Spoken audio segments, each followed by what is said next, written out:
Good morning, everyone. My name is Christian Avalos, and today I'll be discussing a topic that's both fascinating and a bit personal to me. And that topic is ICU nursing.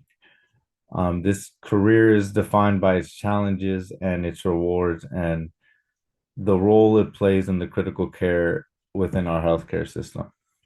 Throughout this presentation, I'd like to explore some of the challenges that are unique to the ICU and some of the rewards that these ICU nurses experience, and some of the strategies that are used to help them thrive in such a demanding yet fulfilling role.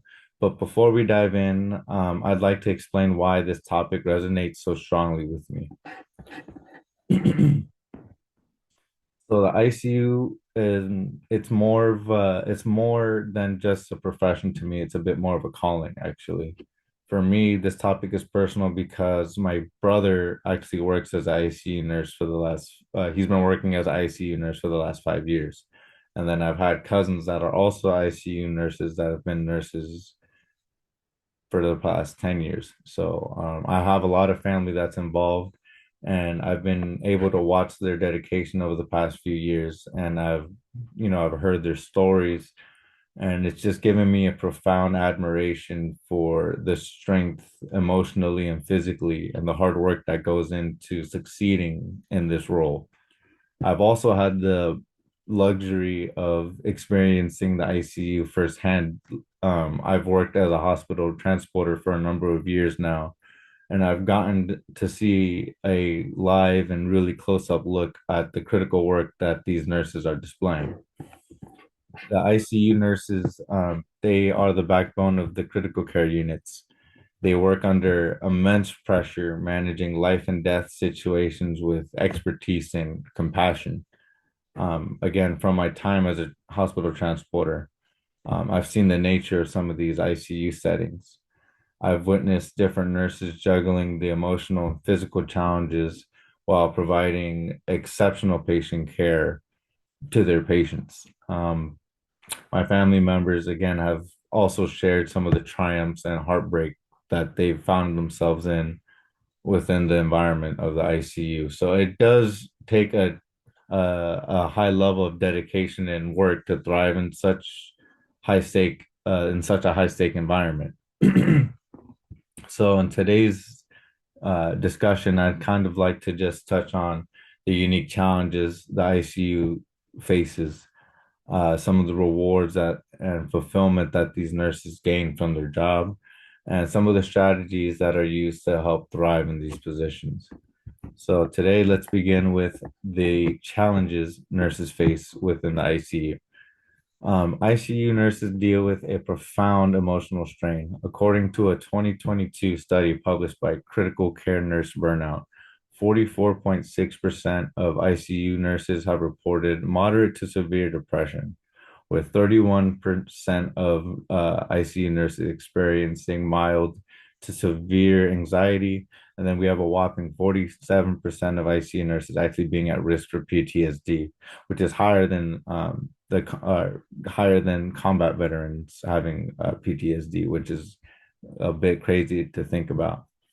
And during my time as a hospital transporter, I've witnessed some of the emotional toll that this work takes. These nurses are they often have the responsibility of carrying these decisions of life or death. And it does take a toll after a repetitive cycle of this. And then you couple that with the physical demands of the ICU. These shifts in the ICU are long. They're range from 12 to 16 hours.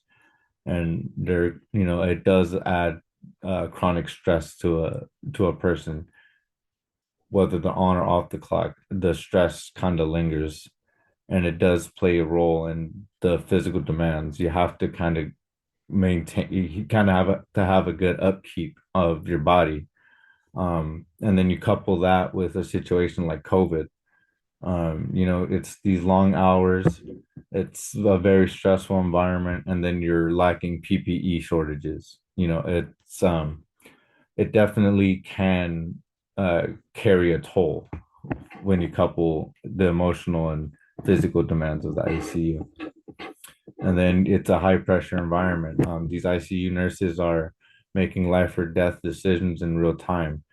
The same study from 2022 highlights the moral distress increased amongst ICU nurses who've had to prioritize different patients due to limited resources, like we saw similarly in the COVID-19 pandemic.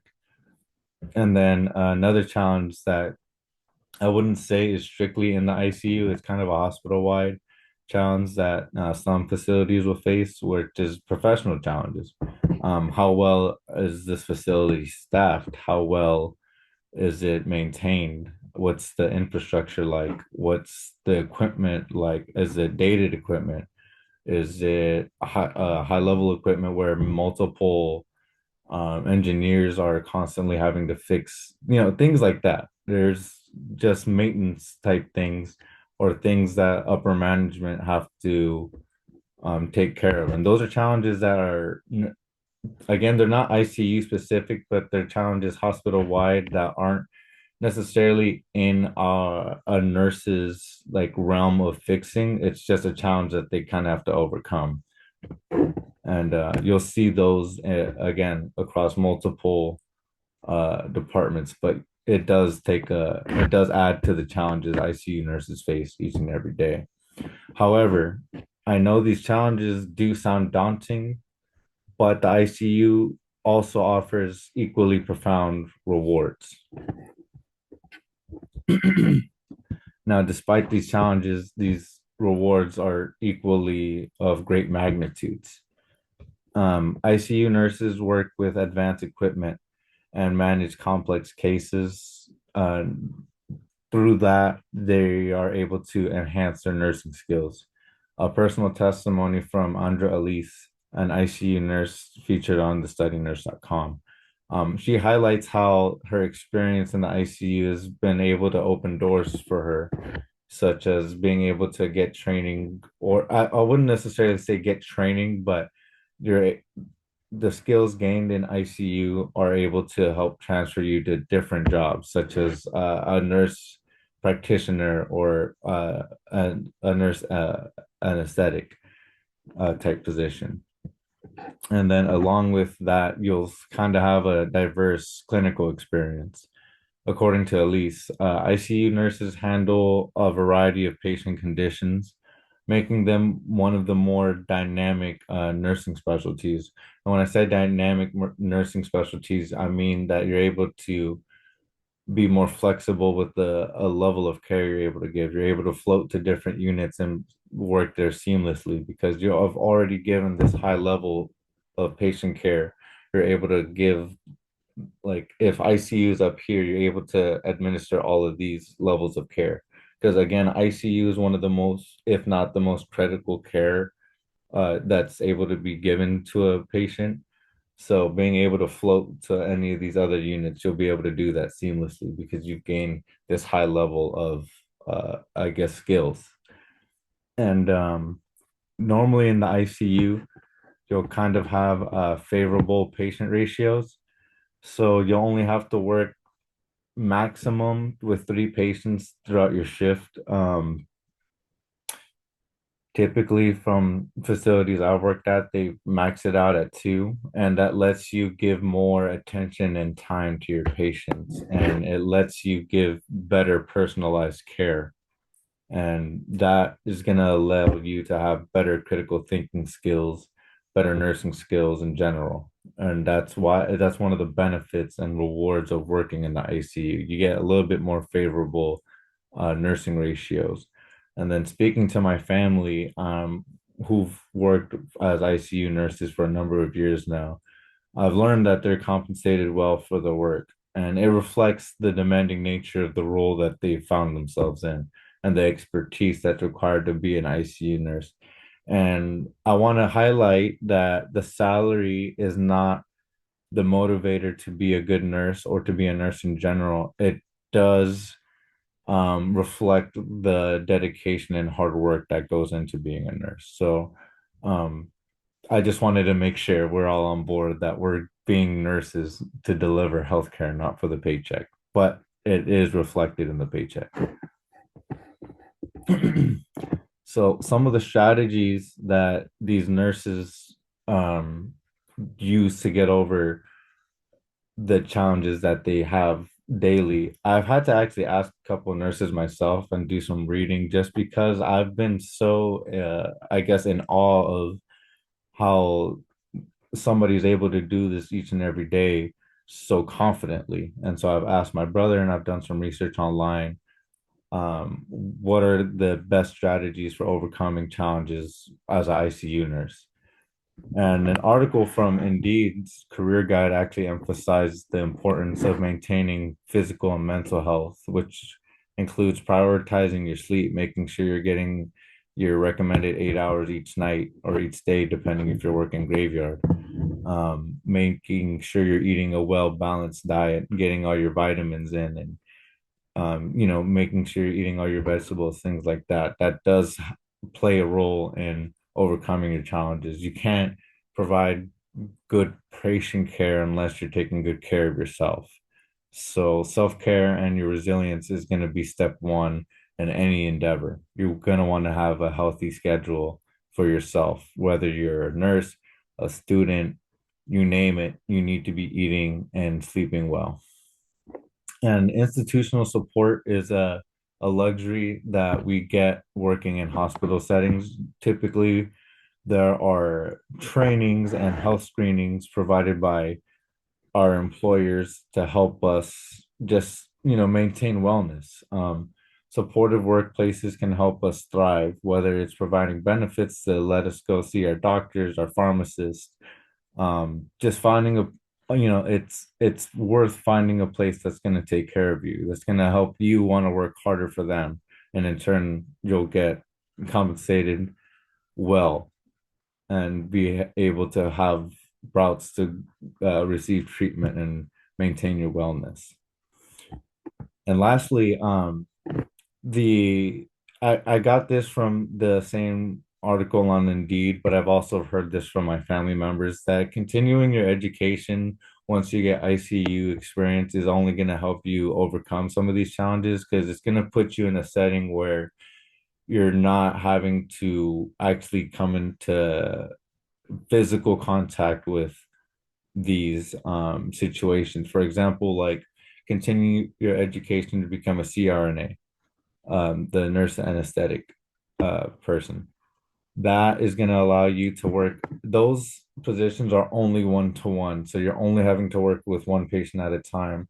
You're going to be you're not going to be in a setting where PPE shortages are a issue or adequate staffing is an issue. Like those are positions that you get to avoid those challenges, and you can only attain those positions through A, having ICU experience, and B, continuing your education. So through Indeed, I've heard this through my cousins in healthcare and my brother in healthcare and my coworkers in healthcare. They've all recommended that pursuing your education and continuing your education is going to take you away from these challenges. So I would encourage everyone watching this to consider continuing your education once you gain experience in whatever field it might be. Today, I'm just informing you about the what's expected from ICU and the strategies that come along with that. But just as I said, what is expected from being in the ICU? So you can expect to have some critical thinking skills and decision making abilities through working in these high stake environments. The 2022 study about critical care burnout highlights the immense pressure ICU nurses face. This requires them to be able to make quick, informed decisions that directly impact the patient's outcome. And you'll expect and to gain those skills working through the ICU. That's something that's going to be kind of on the daily. You're going to be able to make these decisions. That's an expectation that you will follow up to once you get this experience in the ICU. Being able to adapt under pressure.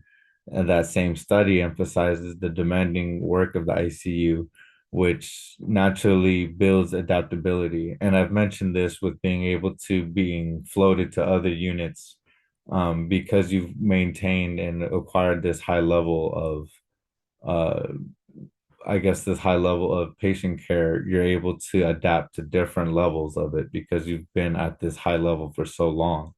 And it allows you to adapt a lot easier to different departments should you ever be floated to one. And also, working in the ICU also helps build stronger communication. As an ICU nurse, you're going to be collaborating with different departments to get different tasks done. For example, a CT scan, you might have to contact a transporter to make sure they're on schedule to come meet you to get your patient a CT scan. That patient might be on a respiratory vent. You're gonna have to contact respiratory, get them to coordinate, hey, I need this person to come at this time so we can get this scan done, and then making sure CT is ready. Hey, I want to bring this high level patient down. Are you guys ready? How much time do you need, etc. So you're going to be getting accustomed to having to build this strong sense of communication, coordinating things, and you'll see those skills acquired often in the ICU because there are so many moving parts to delivering great patient care and adequate patient care in these environments. So to maintain that and to be able to do that, you have to be good at communicating. And you will find that with ICU nurses. And personal fulfillment. I This is an expectation that I see with ICU nurses. Many ICU nurses, including my own family members, speak about the deep pride and satisfaction they feel knowing they've made a tangible difference in somebody's lives. And Andrea Elise actually echoes this sentiment in her testimony as well, noting that the fulfillment gained in the ICU is unparalleled. There's not a lot of work that's going to fulfill you in the way that the ICU does. And another expected result you can see from working in the ICU is uh, career opportunities. ICU, the experience gained there, it provides a strong foundation for advanced roles, such as like a nurse practitioner per se. And Elise's testimony highlights how the skills gained and the knowledge gained in the ICU opens doors to specialized paths further down the line. In conclusion, today I just wanted to mention how nursing, excuse me, is a field defined by its challenges and its rewards. Nurses face physical, emotional, and professional challenges and hardships each day, yet they also experience profound fulfillment, personal and professional growth, and career advancement opportunities. So there's so much that the ICU offers, and prioritizing your self-care, seeking supportive workplace environments, and pursuing your education is going to help you overcome some of these challenges as an ICU nurse. ICU nurses are more than caregivers. They are healers. They're advocates for their patients and they are heroes in its truest sense of the word. Let us contribute, let us recognize and support the vital contributions of these ICU nurses to healthcare. Thank you for your time. I hope you all have a wonderful day. And before I go, I just wanted to highlight my references I used for this presentation. These are the following sources I cited. But thank you again for listening. I hope you guys learned something about the ICU today.